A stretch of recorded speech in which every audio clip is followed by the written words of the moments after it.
ദൈവനാമത്തിന് മഹത്വമുണ്ടാകട്ടെ. വീണ്ടും ഒരു നോമ്പ് കാലത്തേക്ക് നമ്മൾ പ്രവേശിച്ചിരിക്കുന്നു. ഉപവാസത്തിൻ്റെയും പ്രാർത്ഥനയുടെയും ഈ കാലം നമ്മുടെ ആത്മാവിൻ്റെ പുതുക്കത്തിനായിട്ട് നമുക്ക് ഉപകരിക്കാം. ഇന്നത്തെ അല്പസമയത്തെ ചിന്തയ്ക്കായി ഞാൻ എടുത്തിരിക്കുന്ന ദൈവഭാഗം 1 Corinthians chapter 3 verses 16 to 17. നിങ്ങൾ ദൈവത്തിൻ്റെ ആലയമാണ്, ദൈവാത്മാവ് നിങ്ങളിൽ വസിക്കുന്നു. ദൈവത്തിൻ്റെ ആലയം പരിശുദ്ധമാണ്, ആ ആലയം നിങ്ങൾ തന്നെ. നോമ്പ് പ്രാർത്ഥനയുടെയും പരിത്യാഗത്തിൻ്റെയും മാനസാന്തരത്തിൻ്റെയും സമർപ്പണത്തിൻ്റെയും സത്യത്തിലും നീതിയിലുമുള്ള പങ്കുവയ്ക്കലിൻ്റെയും സമയമാണ്. പഴയ മനുഷ്യനായ ആദത്തെ ഉരിഞ്ഞു കളഞ്ഞ് പൂർണ്ണ ഹൃദയത്തോടെ ദൈവത്തിൻ്റെ സാദൃശ്യത്തിൽ സൃഷ്ടിക്കപ്പെട്ട പുതിയ മനുഷ്യനായ ക്രിസ്തുവിനെ ധരിക്കേണ്ട കാലമാണിത്. ഈ തിരക്കുള്ള കാലത്ത് നോമ്പിൻ്റെ ആവശ്യമുണ്ടോ എന്ന് പലതവണ നമ്മൾ ചിന്തിച്ചു പോകും.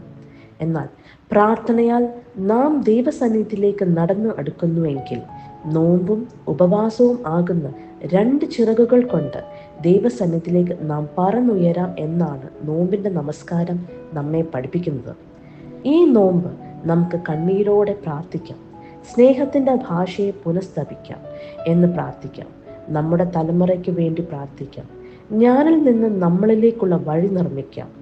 സ്വർഗസ്നായ ഞങ്ങളുടെ പിതാവേ, എൻ്റെ എന്ന് പറയുന്ന ആത്മാവിൽ നിന്ന് ഞങ്ങളുടെ എന്ന് പറയുന്ന ആത്മാവിലേക്ക് ഒന്ന് പോകാം. നമ്മുടെ ഇഷ്ടങ്ങൾ മാറ്റിവെച്ച് ക്രിസ്തുവിൻ്റെ ഇഷ്ടങ്ങളാക്കി ദൈവ സാന്നിധ്യത്തെ പിടിച്ചു മാറ്റുന്നവരല്ല, മറിച്ച് ദൈവത്തിൻ്റെ ഇഷ്ടത്തിന് വേണ്ടി എൻ്റെ ഇഷ്ടത്തെ മുറിക്കുന്ന എന്ന് നമുക്ക് പ്രാർത്ഥിക്കാം. Lent is a time to turn away from sin and embrace the light of Christ. Let us strive to live a life of holiness and righteousness. This is the time of repentance, അനുതാപത്തിൻ്റെ സമയം. It's a time of renewal, പുതുക്കത്തിൻ്റെ സമയം. സകല തടസ്സം മാറ്റി ദൈവകൃപയ്ക്കായി പ്രാർത്ഥിക്കാം.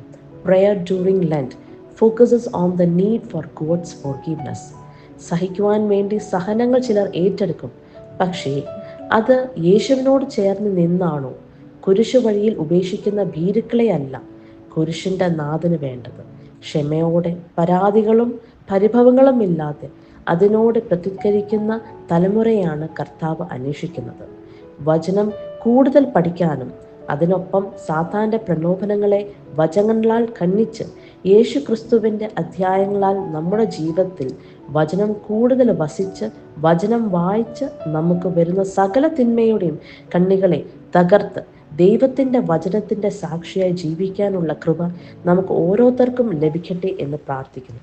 ദൈവം നമ്മളെ അനുഗ്രഹിക്കട്ടെ.